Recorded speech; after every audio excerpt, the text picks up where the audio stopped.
Departamentit Amerikan të Shtetit James Rubin. Për ta kontekstualizuar gjithë këto dëshmi dhe për çështje tjera që kanë të bëjnë me gjykatën e Hagës, është me mua këtu Adriana Rifaj, që ka qenë këshilltari presidentit Thaçi në kohën sa Thaçi ka udhëhequr shtetin. Mirë se vjen. Si gjej, rëndësi si gjithmonë. Si të duken këto dëshmit e Amerikanëve, dhe thot nesër nisë në orën 12 Clark, mirë po para prakesh kishim edhe zyrtar tjerë të lartë. Nuk është më rëndësi se si më duken mua, me rëndësi është se si do të në kuptimin e asaj çfarë rëndësie ka. Po pra, aty mundem me spekulu pak, por nëse nisemi thjesht duke shikuar objektivisht, kanë qenë dëshmi të cilat e kanë çmontuar krejt rrëfimin që është dëgjuar deri tash në dhomat e specializuara. Me dëshmit e tyre, duke filluar nga James Rubin e deri te dy dëshmitar të javës së fundit, deri në detaje, pra në mënyrën më të qartë, e kanë treguar se si e kanë parë UÇK-n, si i kanë parë udhëhecit e UÇK-s, si kanë bashkëpunuar me ta, çfarë bashkëpunimi kanë pas, e mbi gjitha kanë treguar se me përgjigjet e tyre sa munden me qenë ose me qëndru, ose sa nuk qëndrojnë akuzat që janë dëgjuar gjithë këto vite, 5 vite tash po bëhen që janë atje në këto dhomat e specializuara. Pra, ishdo është me qenë nëse ka vetë drejtësi, nëse shikon vetëm faktet, vetëm dëshmit. Atëhere këto janë ato që i kanë vu pikën këtij procesit. Jam i sigurt që edhe dëshmia e generalit Clark në javën e ardhshme vetëm sa ka me përmbyll, pra krejt këtë proces të me tregu, nuk është në pyetje vetëm procesi, është në pyetje i tërë narrativi që është ndërtuar këto vitet e fundit për UÇK-n, po dhe për tërë Kosovën.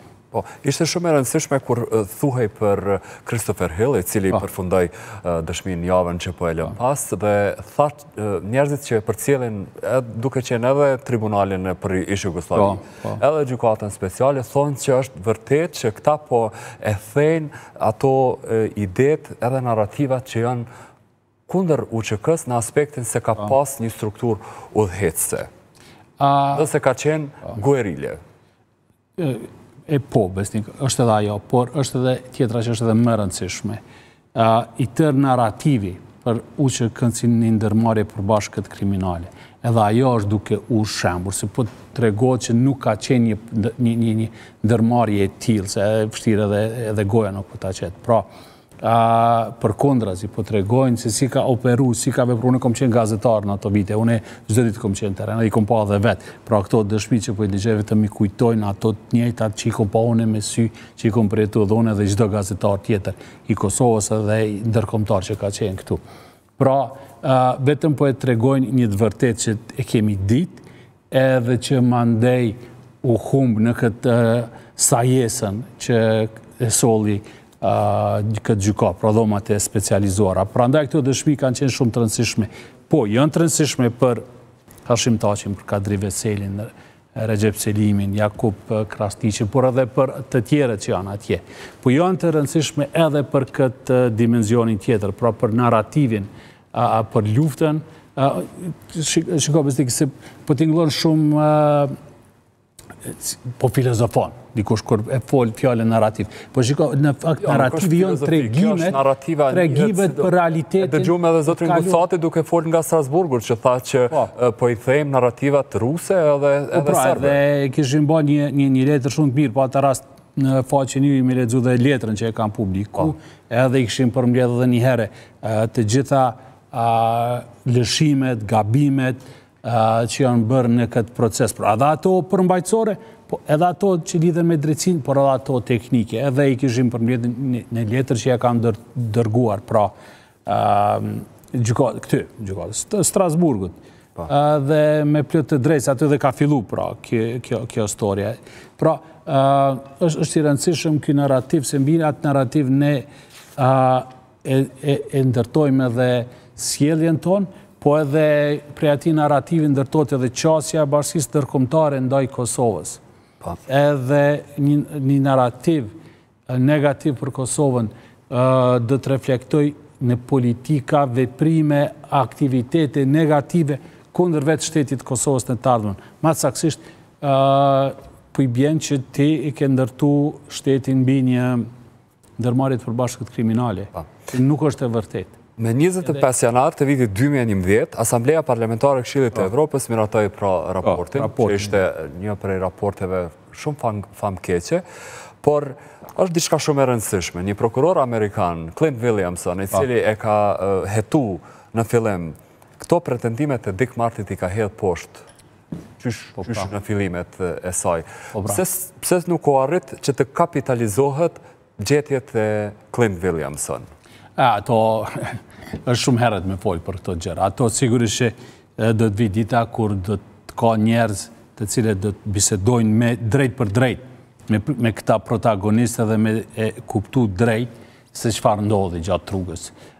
Pse raporti Dick Martit edhe erdhë në shprehje diçka krejt tjetër, si pra devijoj nga synimi që ka pas kjo gjykat, pra dhomat e specializuara, ajo është diçka për cilën nuk është në fakt e drejt të spekuloj une këtu, po duhet dikush të bisedoj me protagonistët drejt për drejt edhe ta. Kjo është punë librash, nuk është punë e një diskutimi tillë, po është diçka që sigurisht është shumë e rëndësishme edhe jam i bindur që në të ardhmen do të ketë dikush që do të merret seriozisht dhe do ta kërkoj, do ta çoj deri në fund këtë pyetje edhe këtë përgjigje. Ke qenë shumë afër antarësimit në Këshillin e Evropës. Sipas jush, a do të ishte shumë më e lehtë që dëgjoj zani i gjithë atyre protestuesve që kanë qenë afër 6.000 veta dhe popullit të Kosovës, i cili po kërkon, do thotë, drejtësi për qëllimtarët dhe pashtu liri, a do të ishte shumë më e lehtë nëse Kosova do të ishte anëtare e Këshillit të Evropës për shkak se Shqipëria është, mirë po Shqipëria po duket ato si luan i madh i cili lufton me gjithë të tjerët.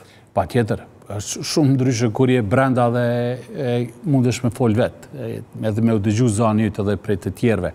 Është shumë ndryshe nëse je aty çdo ditë edhe ki mundësi me bashkëbisedu me kolegë tjerë, me ngrit këtë çështje. Njerëzit ndrojnë, personalitetet ndryshojnë, ata që e kanë votu raportin e Dick Martit, ndoshta nuk janë, tash janë tjerë, është me rëndësi me ju shpjegu. Çfarë ka bërë Kosova? Pse e ka nis këtë proces? Pse ky proces ka devijuar dhe çfarë duhet tash të bëj? Çfarë përgjegjësie ka ky institucion që e ka nis këtë proces për të thënë fjalën e vet për këtë devijim që ishtë bërë këtij procesit nga dhomat e specializuara në këtë rast, po me lyp përgjithësinë aty ku çdo gjë ka filluar. Sigurisht, kishte Kosova aty, është edhe tjetra.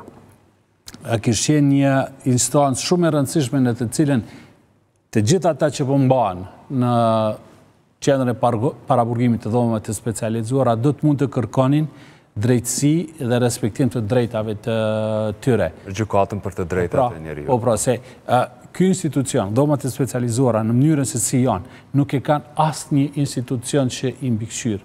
Është një institucion i mbyllur që i përgjigjet vetëm vetes.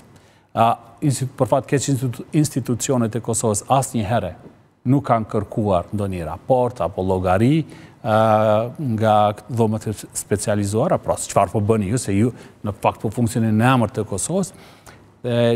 Strasburgu do të ishte adresa në të cilën të gjithë ata që mbahen atje do të mund të kërkonin që t'i respektohen të drejtat themelore të njerëzit.